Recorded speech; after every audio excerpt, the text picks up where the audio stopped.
MDS is a disorder of the bone marrow where, for a variety of reasons, the cells that we have in the bone marrow don't mature properly. And the cells that do mature are abnormal in that when you look at them, they are not the kind of normal cells that you see. As a result of this, you don't form right numbers of red corpuscles that gives rise to anemia as a result. You don't have right numbers of white corpuscles, that's why you get a reduction in the white corpuscles and therefore infections.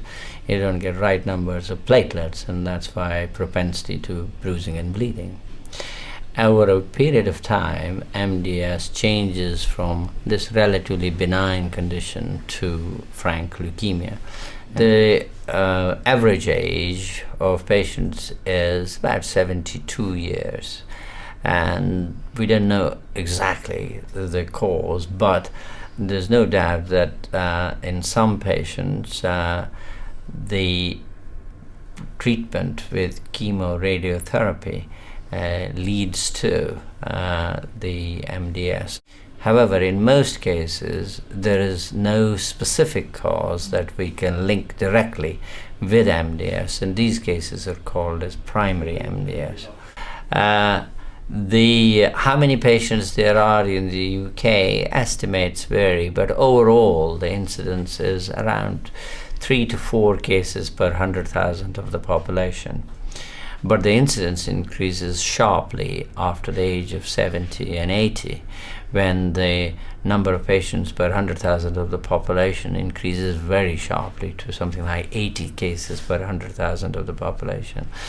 Most patients will present with symptoms of anemia. That's tiredness, shortness of breath, general lethargy, depending upon the severity of anemia. If it is very severe, then the symptoms of that can be quite severe as well. Overall, intermediate and high-risk categories account for about half the cases. Well, initially it is to treat with blood and blood transfusions and antibiotics if they have infections, and then to stimulate the bone marrow to produce more red corpuscles by giving injections of erythropoietin. And in patients with high and intermediate risk disease, treatment with these epigenetic drugs such as 5-azacitidine, decitabine, and also a number of the other drugs that are being developed at the present moment. I think research is very important. The second is availability of medications that are effective in the treatment of the disease.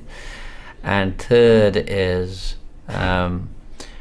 better supportive care and better care, supportive care delivery, because a lot of these patients are elderly. For them to come to the hospitals to have blood transfusions every 2 weeks, every 3 weeks, that's quite a big ask for a lot of patients. And if you have that for 4 or 5 years, that takes a lot out of you.